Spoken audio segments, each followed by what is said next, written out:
everybody! It is currently Mother's Day and we are going out for lunch a little bit later. It's actually my birthday in the week as well, so we're sort of combining the two. So we're going to go out for some Sunday lunch. However, before that, there are a few jobs we need to do in the garden. It is an absolutely glorious day here. It's amazing. And some more of the daffodils are coming out into the garden, the bulbs are coming up. So I thought I would just quickly show you around and see all the lovely things that are going on in my garden. And there are a few jobs that I want to do as well. So we're going to cut the lawn because it's getting really long and the hedgehogs are starting to come in. So we're going to give that a really nice trim and a tidy. And also I need to prune our apple tree. So it's just starting to bud, which means that it needs a prune. This is like the last chance to do it. And it's getting rather large, so I'm going to give that a good prune. I've never done it before, so going to give it a go, see how it goes. I'm sure it'll be fine. And yeah, just have a general sort of tidy up. I'm sure as I go along I'll find other jobs to do because that's just the nature of gardening. But yeah, it is such a lovely day out here. I could not come out, so yeah, going to take full advantage of the lovely sunshine and the bird song, which I'm sure you can hear. Oh, that's another thing actually, I need to refill the bird seed and all the bird feeders. They're sort of all in the trees waiting for me to do it, so maybe I should do that first. But yeah, we'll see how we get on. Okay, so we bought these loppers the other day from our local garden centre with the purpose of pruning that apple tree. Last year we borrowed my mum and dad's set, so I thought this year I should probably get my own because they're just handy tool to have around the garden anyway. So I think the first job is to unpackage it and get going with the apple tree.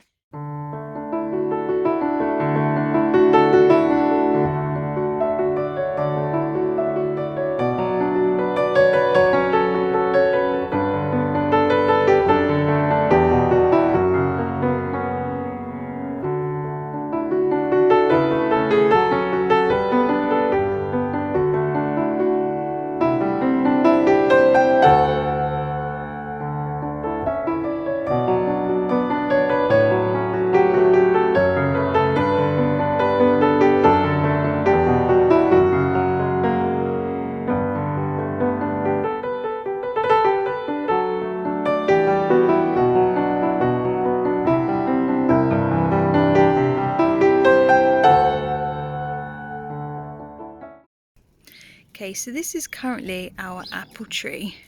Now, if I zoom out, I appreciate there's other trees behind it, so it's hard to see. However, it is getting rather quite large, and there are a lot of branches sort of in the middle. So they're the ones that I'm going to try and tackle. As I say, I've never done this before, but I have done a little bit of research to see what I should be doing. So I'm going to go off the back of that and just try and thin it out a little bit and give it more shape. It's getting super tall, and when the apples do come in, well, we can't even reach them, to be honest. So I'm going to try and reduce the height of it, and hopefully that will then improve the amount of shade in the garden as well, because it does cast a lot of shade in this area of the garden. So hopefully that will improve that, and yeah, just improve the overall health of the tree, to be honest. So if we take a look at this branch, for example, through doing research, it looks like this one should sort of be taken out, and then it allows the plant to sort of come out the sides a little bit.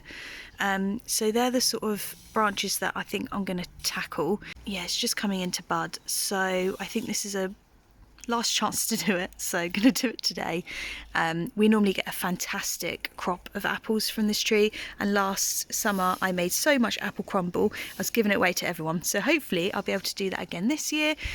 So that's the first job on today's list.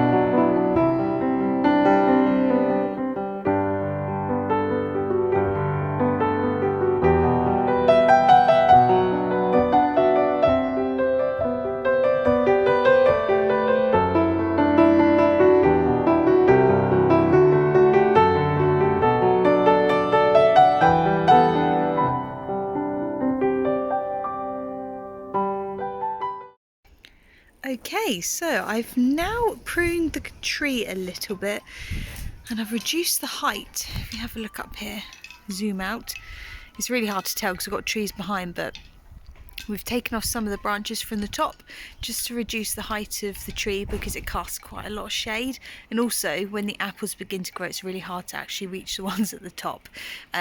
So we have reduced the height and basically just thinned out the branches so that when the apples do grow they have more air circulation, so they can grow better and grow bigger and juicier. So that's basically what I've managed to do. So when we moved into the house, this tree was completely hacked back. Unfortunately, the people who lived here before us weren't much gardeners, so they just hacked this to death, but we have managed to restore it, and hopefully with more garden vlogs on the way, as this starts to blossom and produce apples, I will show you guys. But that's basically what we've managed to do here today. This is actually how much we've actually cut off the tree. So we have cut off quite a bit. So my plan is to condense that down and reuse it in some way or compost it. I'd like to make something out of it, to be quite honest. And all the little sticks I will leave out for the birds so that they can use that for their nest building, because it's the time of year when they're starting to do that. So yeah, hopefully that will help them.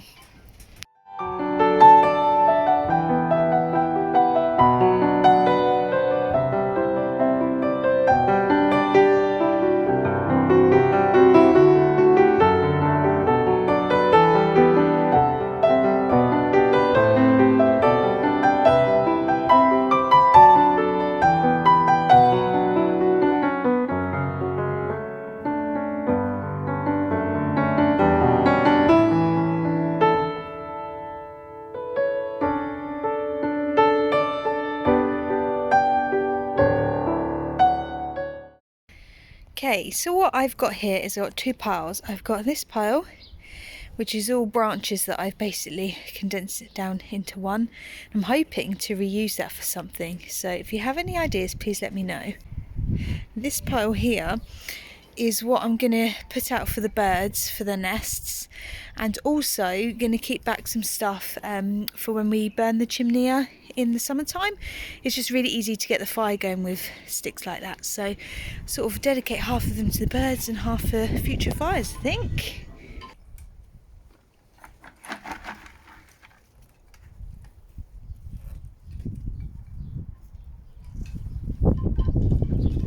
So another job I need to do today is giving all the flowers a nice dehead, and the reason you do that is A, it makes them look better, and B, it ensures that they have better growth. So if you're removing all the dead foliage from your plants, it gives them a chance to produce new flowers and a new display. So that's what we'll be doing.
didn't get to film it in time. However, I've just seen a humongous bumblebee. It was just in my greenhouse, and by the time I went to get my phone, it had flown away, bless it.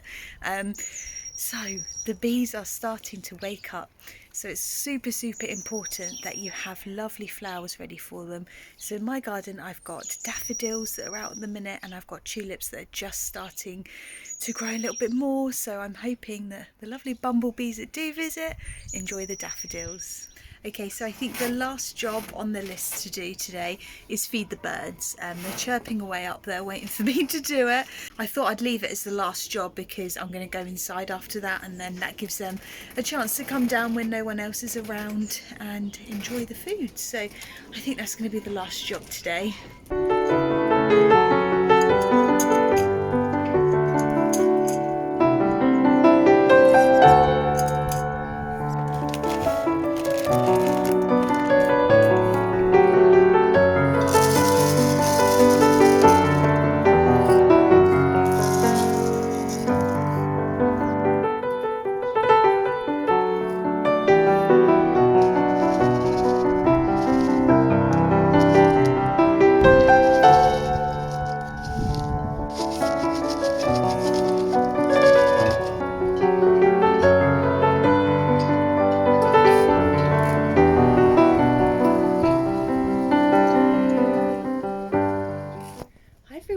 Hope you're all doing well. It's another glorious day here in my garden.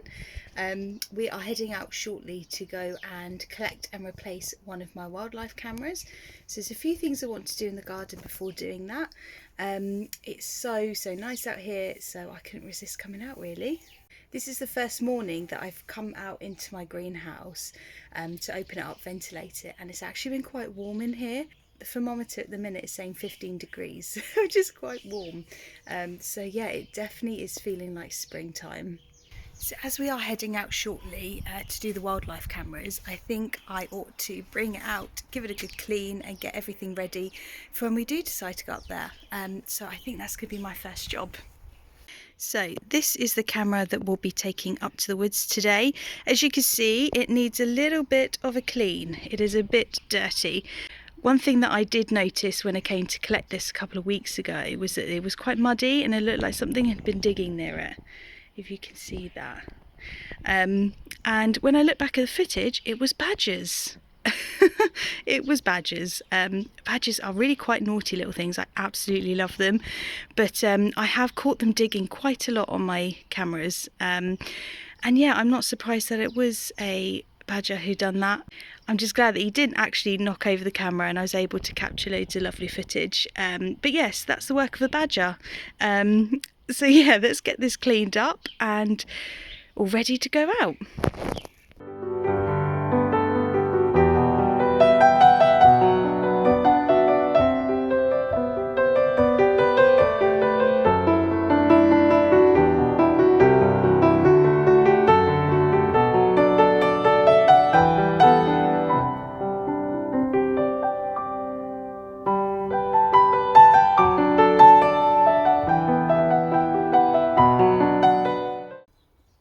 And it's good as new. Okay, so there's not too much that goes into setting up a wildlife camera. It's fairly nice and easy. I have the camera, which I have just cleaned up, so that's all ready to go. I have charged it up, so it's got full charge. I also bring some cable ties, a hammer and some scissors with me, because I mount my wildlife camera on a sort of metal spike thing and I hold it in place using cable ties. Obviously scissors are handy because I like to trim the ends of it so it's nice and neat, it's not going to harm anything that goes near it. And I bring a mallet because I need to hammer the wildlife camera in place so it's nice and sturdy. As we said before, the badgers like to dig around this, so I have to make sure it's in nice and sturdy so that it stays in place for the week or two that I leave it up there. And I'm going to bring my water dish again this time, but I recently put a water dish out. This is just a metal dish that I got from a charity shop not too long ago for £1. I think it was something super cheap. So it's metal, nice sturdy material, it keeps nice and clean, and it's just sort of a perfect size guys really to take up there. And what I will do is I will bring some rainwater with me from my water butt, so all nice natural water, you know, water that they would normally be drinking, and I will take that with me along with the bottle, and I will fill that up when I get up there. I got some fantastic footage last time of a wide variety of animals using this for bathing, for drinking, and it was really, really lovely to see. So yeah, I think I'm going to bring that with me again this time. But yeah, that's it really.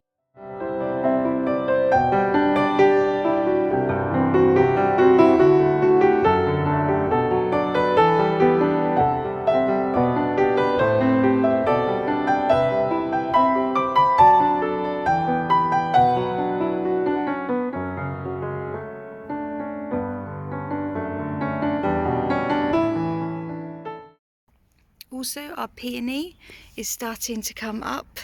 It's growing really, really well. It's even got some foliage now.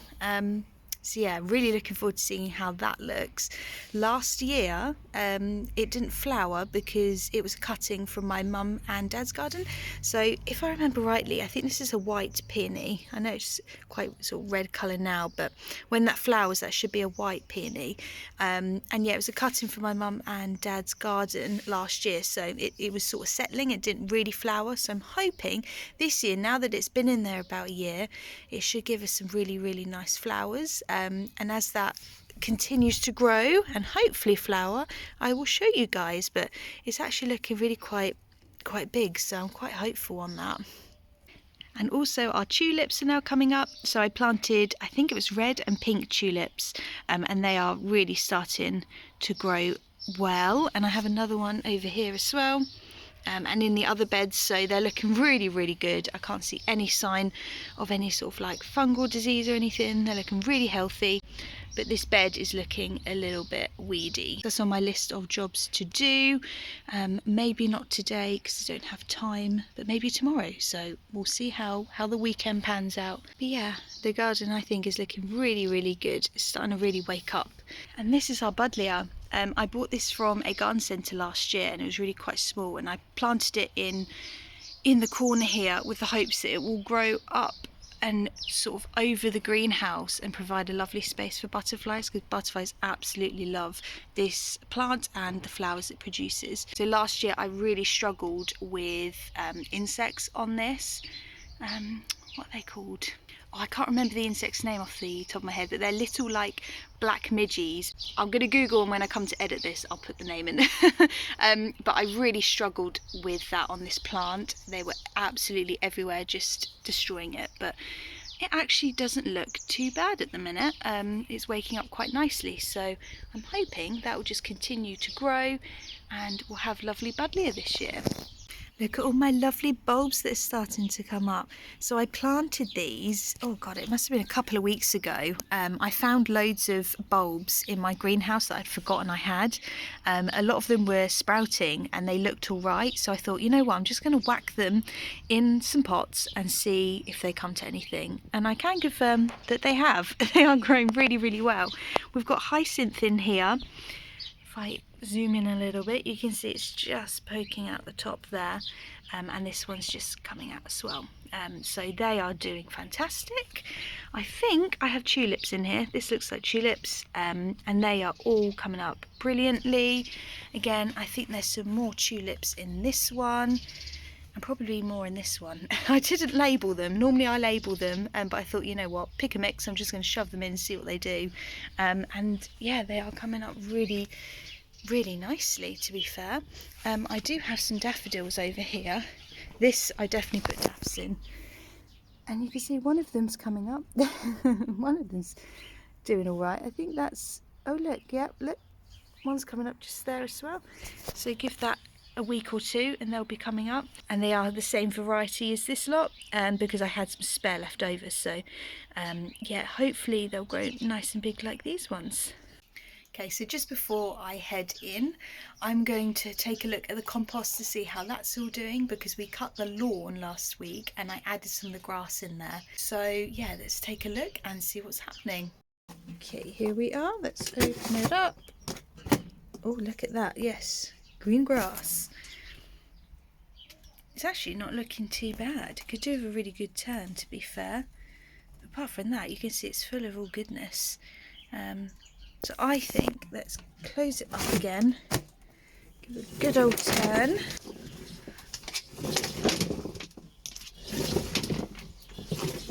Okay, let's see what that's now looking like. It's looking good.